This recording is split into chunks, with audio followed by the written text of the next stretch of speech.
The mass shooting 1 week ago inside of a rural Texas church devastated 3 generations of the Holcomb family.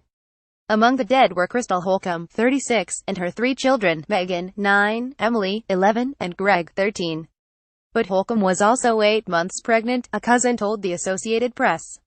When authorities released the identities of the 26 victims, included on the list was Holcomb's unborn child Carlin Bright Billy Bob.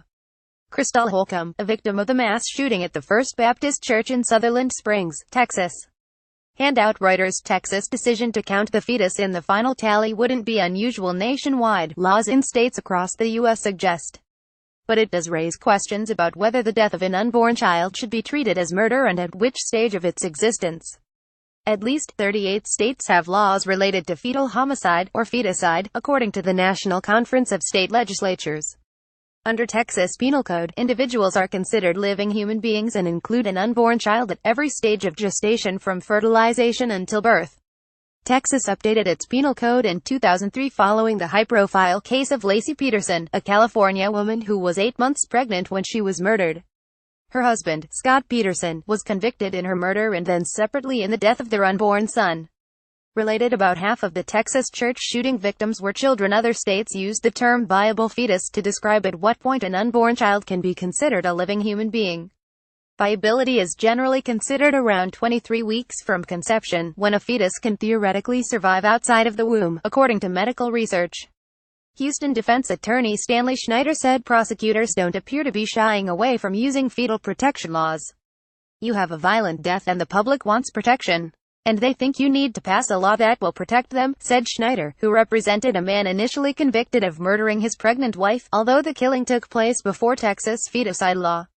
Feticide cases, he added, only expose the complexities involved with deciding when human life begins, a question that also has potential implications on reproductive rights and the issue of abortion. In the case of the First Baptist Church shooting on November 5, there won't be criminal prosecution against the gunman, identified as 26-year-old Devin Patrick Kelly. He was found dead following the rampage.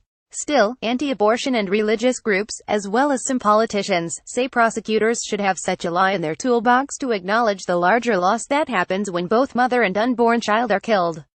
Texas makes a point to say that its feticide law can't apply to actions committed by the mother of the unborn child or licensed healthcare providers in the course of lawful procedures. Several states with feticide laws, including Alabama, Illinois and Indiana, also note that the penalties can't apply to legal abortions. Some civil rights and abortion rights groups say that putting the interest of the unborn before the living could undermine already existing laws that protect women and their health. The American Civil Liberties Union has challenged Texas over its law and remains against giving rights to a fetus. Among its arguments is that prosecutors can't prove that a child terminated before it was born would have definitely been capable of life independent of the woman. Advocates also point to the initial conviction of Indiana woman Purvi Patel in 2015 for how women can fall victim to fetal protection laws. A judge sentenced Patel to 20 years for feticide after prosecutors say she induced an abortion with drugs she bought online. Related, who were the victims of the Sutherland Springs massacre, but a state appeals court last year overturned the conviction after ruling that the feticide law shouldn't be used to prosecute women for their abortions. Indiana first enacted its law in 2009, after the shooting of a pregnant bank teller. Lynn Paltrow, founder and executive director of the National Advocates for Pregnant Women, which supports their rights, said feticide laws sound good on the surface. But, she added, they don't guarantee the promise that they would protect pregnant women and their unborn children from harm. Instead, Paltrow said, other ways can help to halt the ongoing epidemic of violence against women in the U.S.